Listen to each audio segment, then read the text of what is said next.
Welcome to yet another exciting episode of the Cash Flow Diary Podcast, the podcast that teaches you insider tips, tactics, and strategies for creating leverage streams of cash flow into your life. Learn from top-performing entrepreneurs, business owners, investors, and thought leaders from across the globe as they share their secrets to success.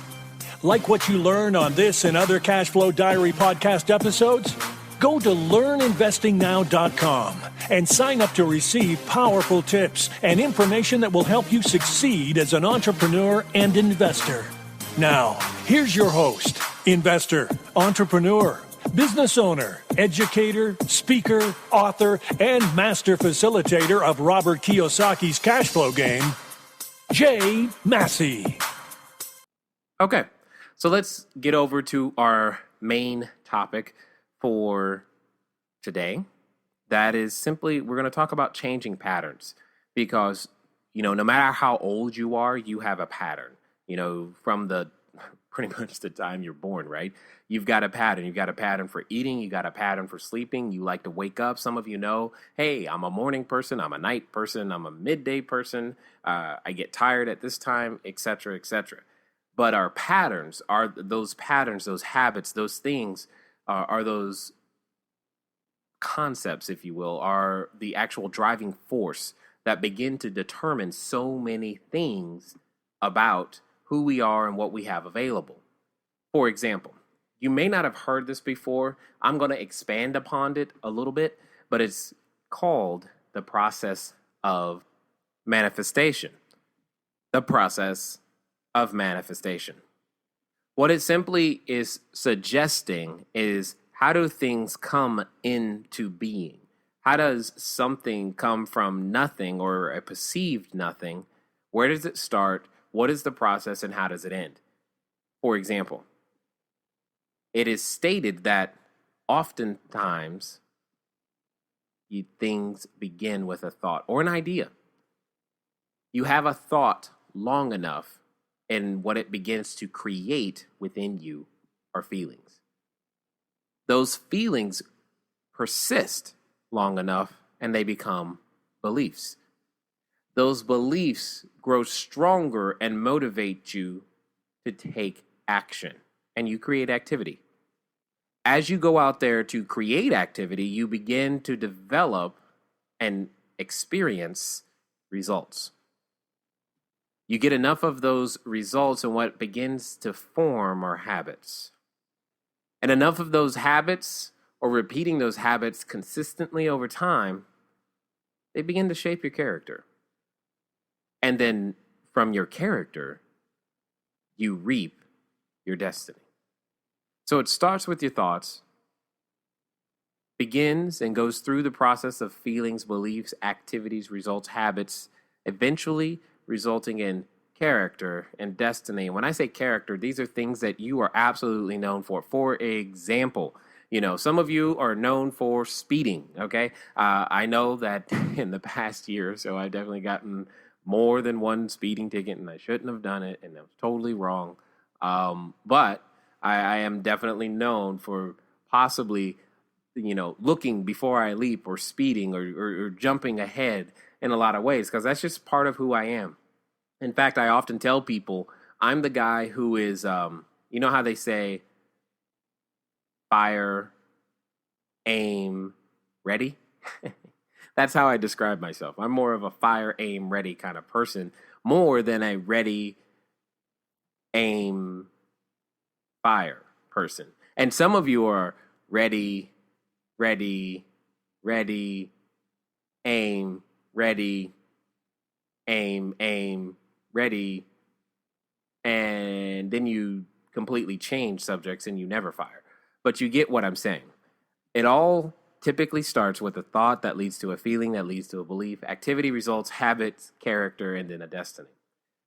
What we must begin to do is to reshape all of those things, and starting with our thoughts. And that's the whole point of this podcast, cash flow diary, etc., is to help shape some of those thoughts that lead to creating the destiny as it relates to, owning business, being able to build or maintain or grow or own a a portfolio of real estate or anything for that matter, because a lot of the techniques and a lot of the characteristics and thought processes, they transfer very, very well and they go all across the board.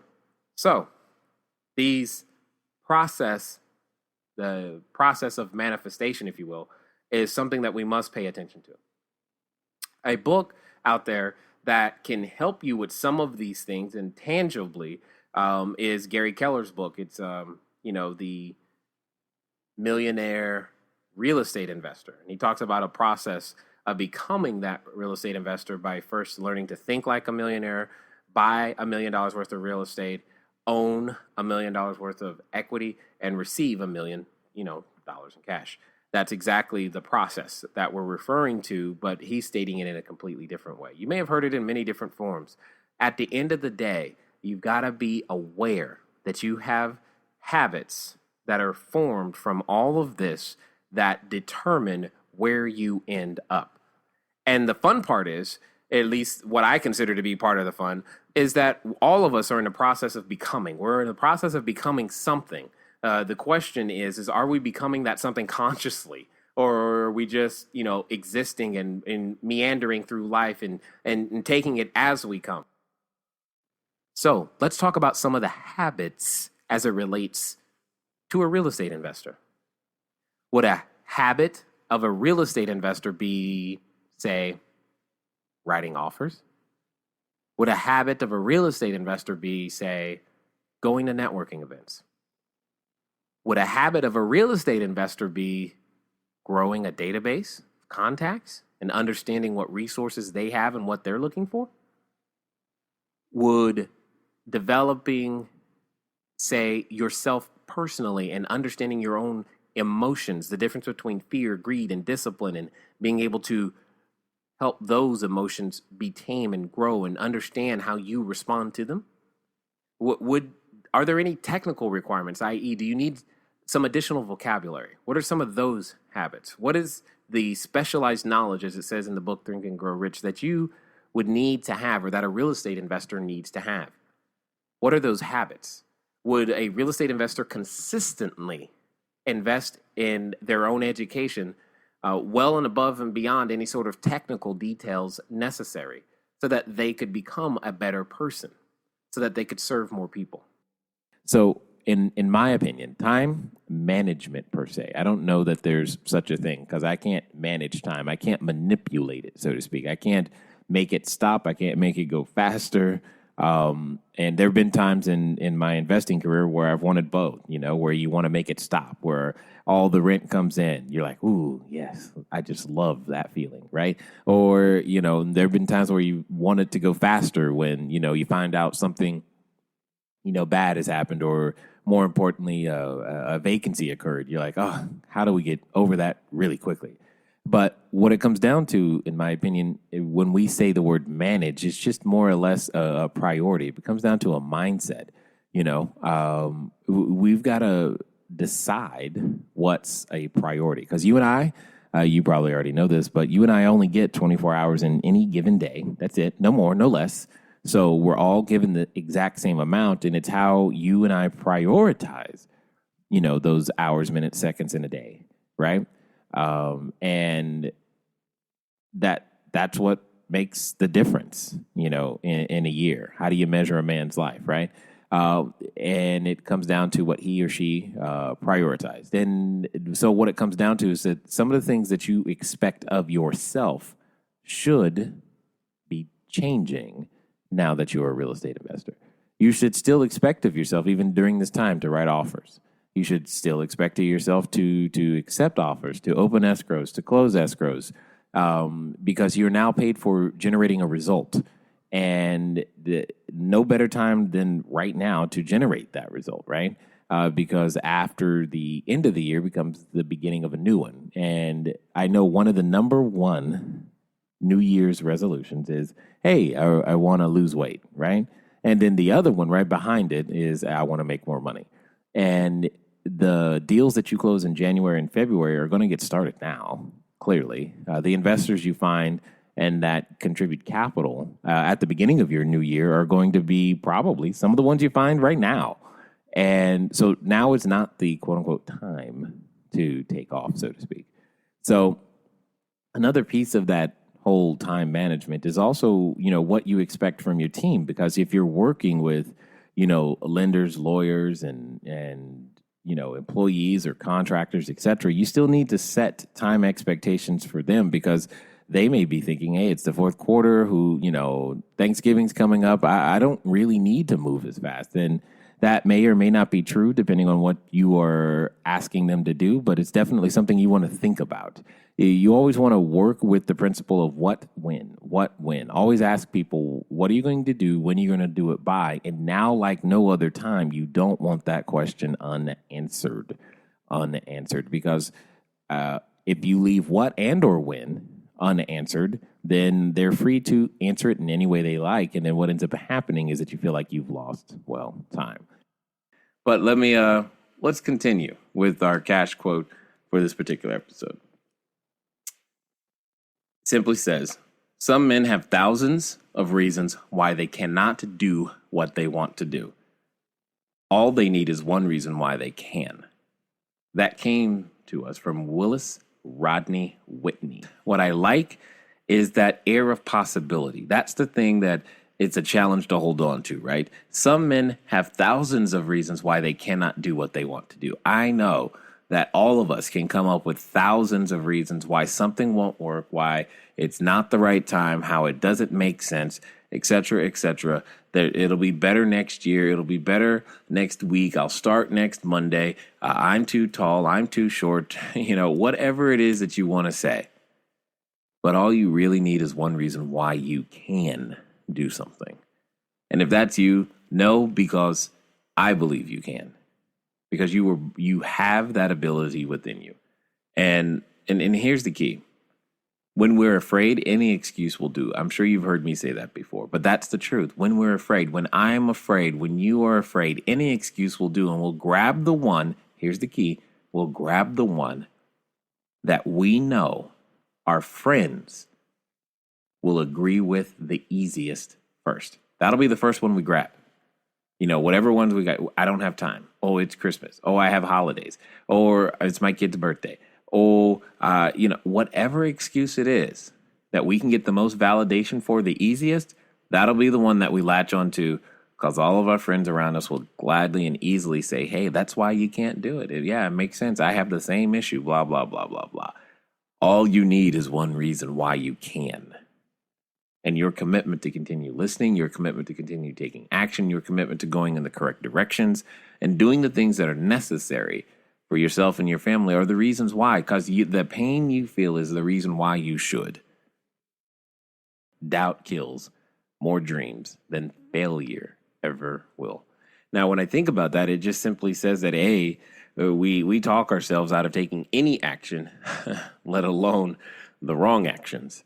In so many ways. And I know I've done that, in so many times. And it's been a process learning how to crucify I'll call it the demon of doubt, if you will, the thing that sabotages us from actually beginning to take that action. So for some of you, taking action may look like downloading this podcast for the first time. Maybe you just got your first Apple device and I'm one of the first people you're listening to and you're like, what is this and what's going on? I say, hang on, I'll take you on a ride. That much I can promise you. And we can figure it out together on the way through to helping you accomplish some great things. Doubt kills more dreams than failure ever will. So, and it got me to thinking, a couple of questions and some things that I just want to share with you.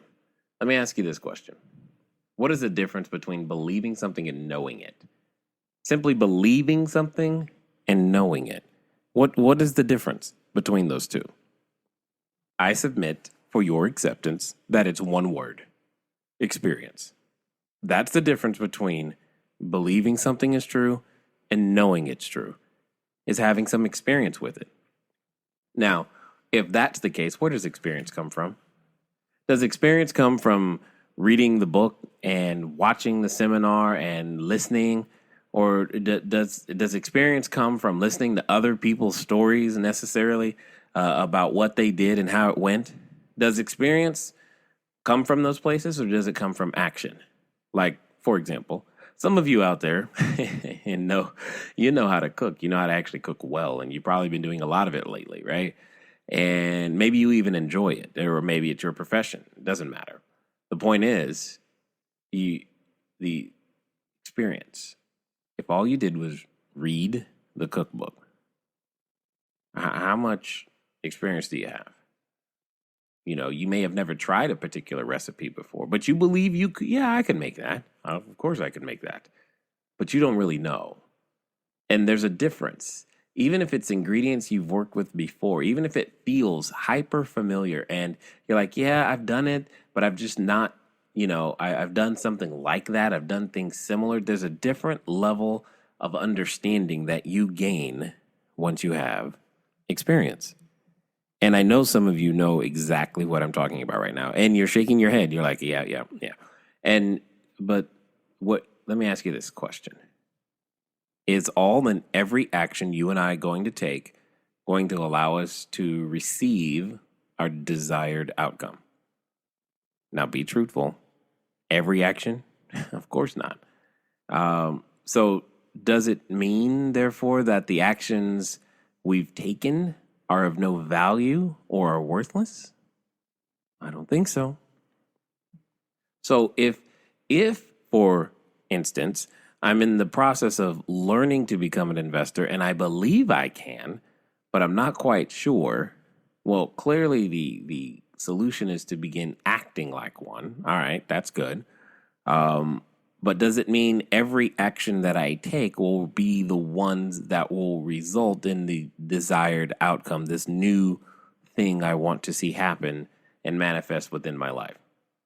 No, it doesn't mean that. But does it mean that that action had no value? No. But often that's not our response. We often say, yeah, then that action was worthless and I don't want to waste any quote unquote time going down that road. Can you just teach me and show me the greatest shortcut? Well, let me hopefully adjust something when it comes to taking action that doesn't necessarily result in the direction or the outcome that you're looking for. Why do I say it has value?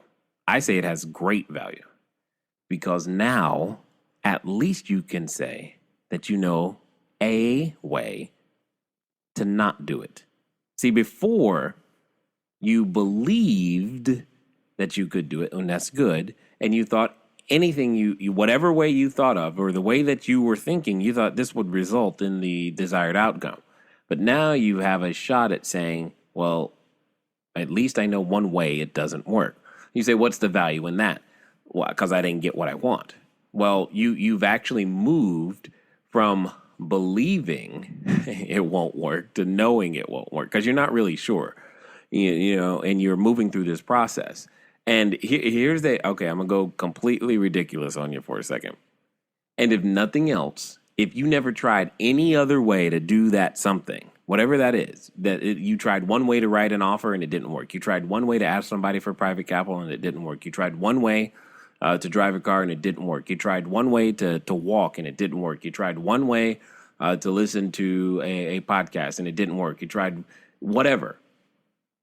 So if nothing else, and you never tried another way to do that something again, you could make a career, and I mean this, you could make a career letting people know that A, the result that they want is still possible. You don't know how to get it, but you do know one way it won't work. And I guarantee you people would still listen. Here's why I say that. Even though you may doubt me, that's fine. Here's why I say that. Have you ever seen titles of books or ebooks or things like the following? Think about this. When you see a title that reads something like 12 Things You Must Know Before, or a title that reads and starts with 7 Things to Avoid or Else, or The Number One Thing I Learned From, you know what all those titles, the way that they start, have in common? They're all stories about what didn't work. And now, be it in an ebook, be it in an actual physical book, I mean, Before You Quit Your Job, that's a title, I believe, of one of Robert Kiyosaki's books, right? what you should know before you quit your job. Well, the reason, I'm almost willing to bet that the reason that book was even written was because he or someone he knew quit their job way too soon, and they found out all the things that they wish they knew before they quit their job. See, they had taken some action, they got some experience, they were like, this is not going the way that I had hoped, and now they know some things. And they wrote an entire book about all the things that they learned from the experience that they had, and then you and I go and buy that so that we can, quote unquote, avoid the bad parts of experience because we don't find any value in it. But there's so much value in getting things wrong. One of the things that used to get on my nerves a ton was when I would hear people say that you can't be afraid. And I'm like, no, learning to understand my own fears is part of the reasons why I can help people now, because I understand the fears that they're going with, but more importantly, the fears that a seller may have in terms of negotiations, and it helps me communicate with people just by being able to relate to them. So I'm kind of curious what you would say to someone who is maybe they're looking at, starting their business by writing their first offer. Maybe they're in the process of, they think they want to do an iPhone app. They think they heard about this thing called cash flow, and they're like, man, I want some of that, but I'm too afraid. What would you say their response should be? I like what you said. This idea of fearlessness is remarkably ridiculous. It makes for good marketing. It makes for sexy advertising. It makes for good slogans. It sells books because all of us have fear. And so if anyone says to me, be fearless, and I'll teach you how to be fearless, that's very attractive.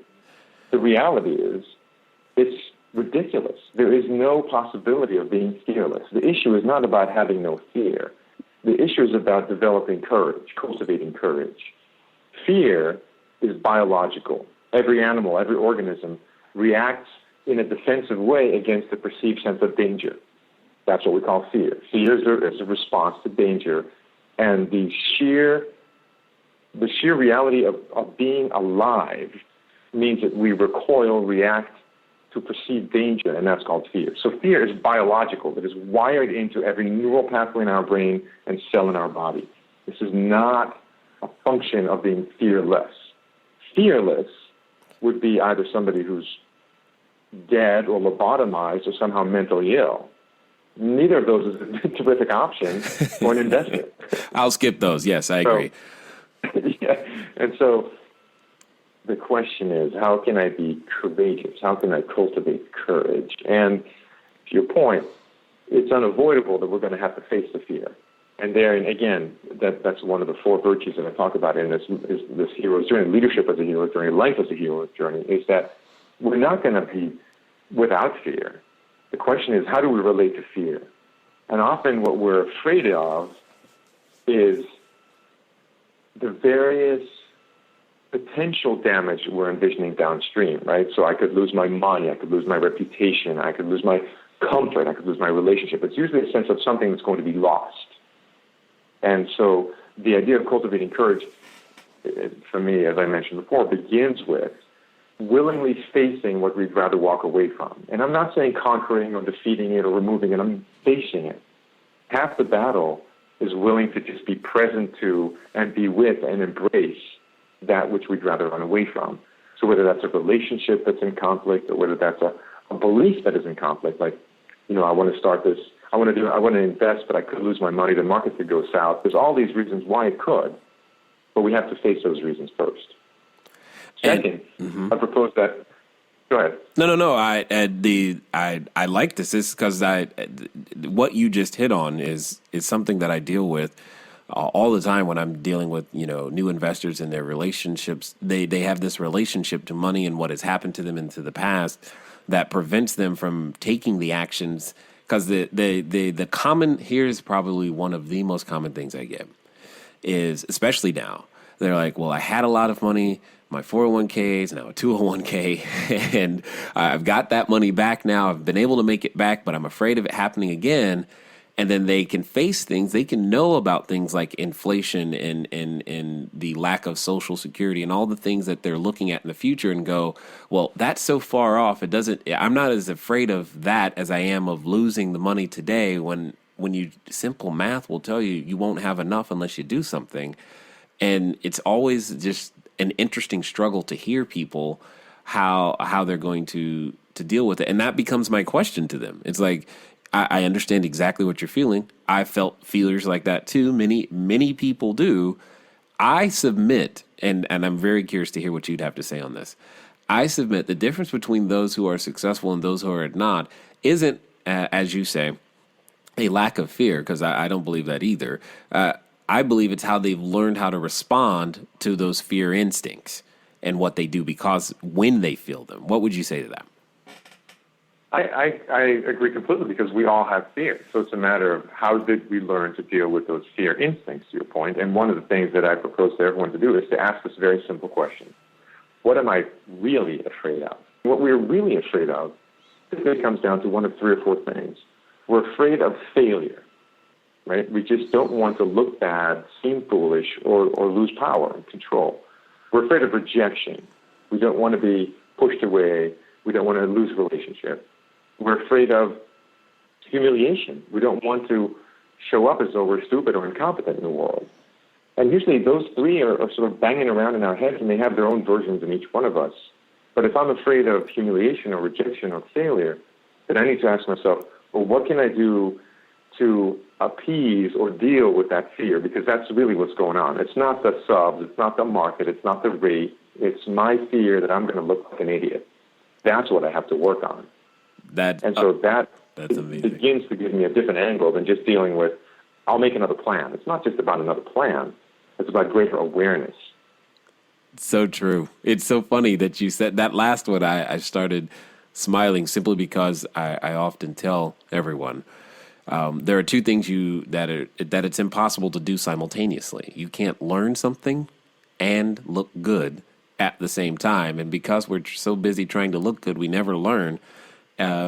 It's because we don't want to look stupid. And that's just funny that was one of the three. I had no idea that you're going to say that. So this is, and these are the very things, and, people come to me and they say, well, teach me how to write an offer. And it's not even about how to write an offer. It becomes a lot about how to deal with all this stuff that you're afraid of. And, I just love it. And then the people who overcome that are the ones that end up, owning the properties and taking the next steps and starting their businesses and developing cash flow, et cetera, et cetera. And I find it interesting how willing you are to question, and you're asking us to question those very things. In fact, I'm going to start questioning more because, from that discovery process, this awareness, I can actually do something about it. If I'm not aware of it, I can't. Right, and there's a couple other things we can talk about also practically for cultivating that fear, because just naming it is one, and then there's a couple others, not the least of which is exactly what you're doing, finding supporters, allies. Every hero in every story has to face great challenges on his or her own, but every hero in every story across all cultures, across all time, have had allies. It's either the magical ally or the friend or the sidekick. But the idea that we go it alone is perhaps the most debilitating of all the ideas to entrepreneurs, to leaders, and to human beings. The idea that somehow I am going to do this on my own, by myself, that I'm John Wayne, I'm going to ride in, I'm going to clean out the town, and I'm going to make everything right. Right. It's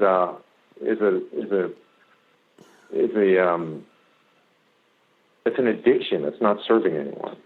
The reality, I love what you said in the very beginning. I absolutely love it. Wealth is a team sport. And we can go even bigger than that and say success is a team sport, whether that's wealth and money, whether it's, spiritual evolution, whether it's building community. Agreed. Wealth, success is a team sport. And this notion that we do it alone is an immature impulse, right? If I have two kids, and I remember both of them when they were in their 2, 3 years old, it was all, no, me, no, I want to do it, no, me. And that's fine when you're 2 or 3 or 4 or 5 years old. It's not so attractive when you're in your 20s and 30s and 40s or 50s. Get over it. It's about working with others, including this idea of cultivating courage. It doesn't have to be alone. I still have to deal with it, but who's my ally? Who can I talk to? Who will advise me? Who will support me? Who will encourage me? Who will hold me accountable? That's an important contribution to this idea of cultivating courage. It does not have to be all alone.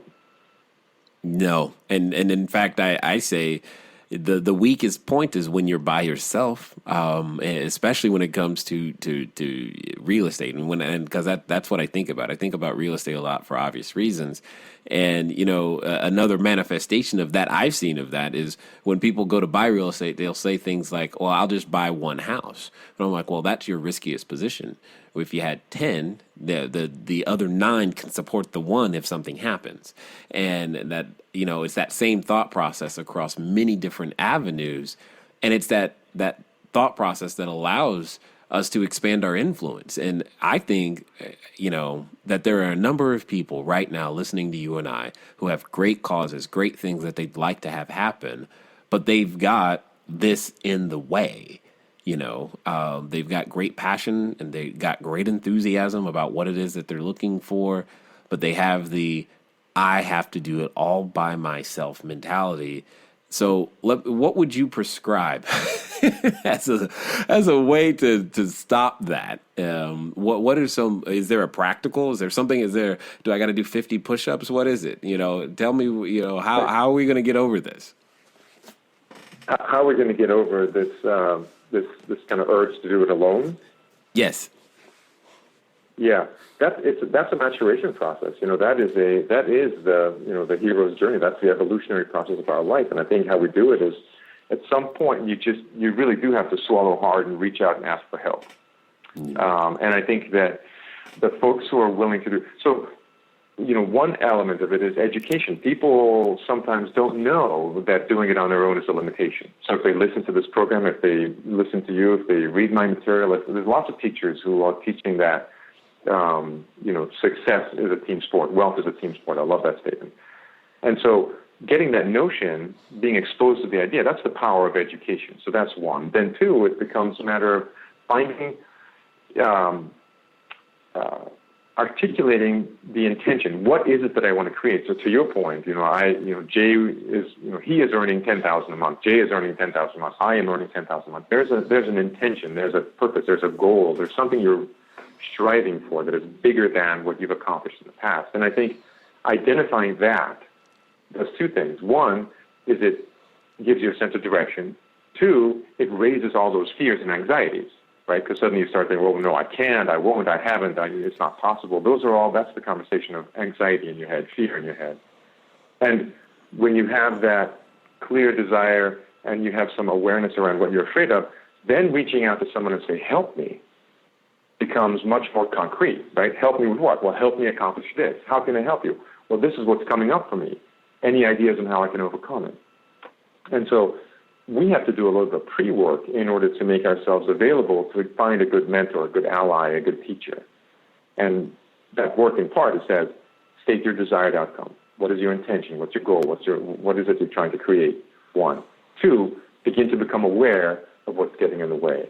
And then you have to find somebody whom you trust and whom you look up to. And the reality is that sometimes the mentor, the ally, will fall short.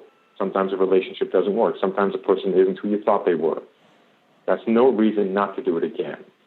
Kind of like saying, I broke up with a girl, she broke my heart, I'm never going to be in a relationship again. Right.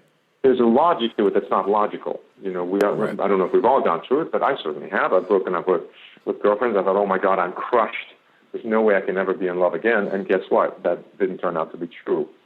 So taking the small step to reach out to somebody who's familiar, who's trusted, who I feel safe with, that's a big deal. Safety. That would be the first one. I wouldn't recommend to somebody to reach out to their first mentor, to be somebody so removed and so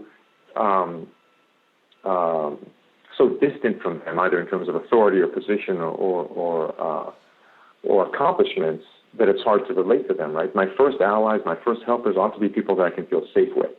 But I need to reach out and saying, here's my objective, here's my goal, and here's what's going on for me. So there has to be a willingness to be somewhat vulnerable or transparent, right? I can't ask somebody to be my mentor, my helper, my ally, and then hide from them all the things that I'm struggling with.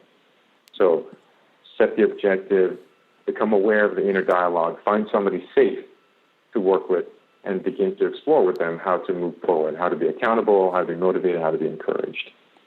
Oh my God, it's so funny. We get a number of emails and calls from time to time from individuals who are reaching out, looking for similar help in this particular area of what we do. And occasionally they're wondering, why am I asking the questions about what they need help with and what's going on? And this is the very reason. It's like, I don't know what direction, I don't know where to send you. I may not be the person you're looking for. I don't know what to tell you. You may think I'm your solution, but I may not be. We may not be. I don't know. And this is so true when it comes to a particular investment. Many times people make an investment without understanding what they want from it and how it's going to affect their life, positively, and what the potential risks are negatively, and we just go in blindly, and it's bigger than we should have done, or it just doesn't accomplish the goals. And this is it's interesting to me hearing. It's like I'm having so many conversations with so many different people right now. I'm like, yep, this person and this person. All these names are coming to my head of people who I've dealt with. Who I'm going to do my best to make sure that they hear this one. This is so good.